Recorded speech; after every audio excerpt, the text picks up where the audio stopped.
لوگوں کو اپنی بقا چاہیے تو وہ سرمایہ داری نظام میں نہیں ہے، وہ سب نے دیکھ لی ہے۔ سوشلزم یہ کر سکتا ہے کہ عام لوگوں کو خوشحالی دے اور ترقی دے۔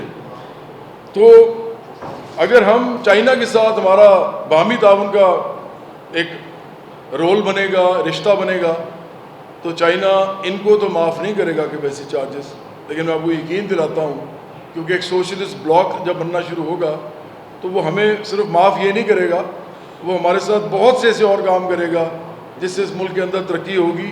اور چائنا بہت بڑا پلیئر ہے، صرف ایشیا میں نہیں ہے، پوری دنیا میں، لیکن چائنا آپ کو سرمایہ دار ملک سمجھتا ہے۔ چائنا کے فلسفہ ہمارا فلسفہ نہیں ہے، وہ ہم سے اسی طرح برتاؤ کرتا ہے جس طرح تمام سرمایہ داروں کے ساتھ کیا جاتا ہے۔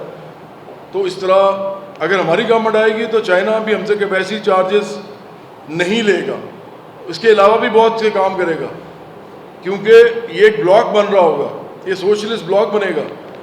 تیسرے نمبر پہ ہم یہ کریں گے، جب یہ کیپیسٹی چارجز ختم ہو جائیں گے تو یہ جو گریڈ ہے نا، نیشنل گریڈ، اور یہ جو بڑے بڑے بجلی گھر ہیں اور یہ سارا یہ سب ختم کر دیں گے ہم جائیں گے سولر انرجی پہ۔ یہ سولر انرجی پہ نہیں جا سکتے کیونکہ انہوں نے کیپیسٹی پیمنٹ دینی ہے۔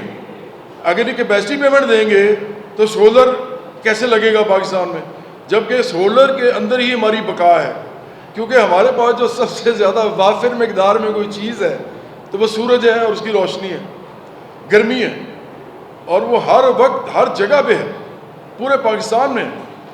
تو اس وقت بھی اگر آپ دیکھیں تو جس طریقے سے گروتھ ہوئی ہے سولر کی، وہ جو روف ٹاپس پہ جو لگا ہوا ہے، جو زیادہ تر مڈل کلاس نے لگایا ہے، اور کچھ چھوٹی صنعتوں نے بھی لگایا ہے، کچھ چھوٹے بزنسز نے بھی لگایا ہے، لیکن وہ اس نے اچھی خاصی کھپت اتنی زیادہ کر دی ہے کہ اب وابڈا یا لیسکو یا جتنے بھی یہ ایسکوز ہیں، ان کی کھپت اب ہو ہی نہیں رہی۔ اسی لیے اب یہ کہہ رہے ہیں کہ سولر نہ لگاؤ۔ یہ لوگوں کو کہہ رہے ہیں، مڈل کلاس کو یا ورکنگ کلاس کو یا چھوٹے صنعت کاروں کو یا چھوٹے بزنس مین کو، کہ آپ سولر نہیں لگانا اب آپ نے، حالانکہ یہ تو آپ کا حق ہے، آپ نے سولر لگایا، اپنی بجلی پیدا کی، کیا ایشو ہے؟ لیکن یہ کہہ رہے ہیں کہ وہ نہیں لگانا، اس لیے کہ انہوں نے کیپیسٹی چارجز کھانے ہیں، اور کھا کون رہی ہے؟ گورنمنٹ خود کھا رہی ہے۔ تو یہ آپ کے ساتھ ڈائریکٹ واردات ہو رہی ہے، ڈائریکٹ ظلم ہو رہا ہے آپ کے ساتھ۔ تو اس سے زیادہ ظلم اور آپ نے کتنا برداشت کرنا ہے؟ تو میں عوام کو یہ بتانا چاہتا ہوں کہ سوشلزم کے بغیر حل نہیں ہے پاکستان کا۔ یہ تو صرف ایک میں نے ایشو بتایا ہے، جتنے ایشوز ہیں سب کا حل اسی ایک لفظ میں چھپا ہوا ہے، اور پاکستان کی سب سے بڑی پارٹی سوشلسٹ پارٹی برابری پارٹی ہے۔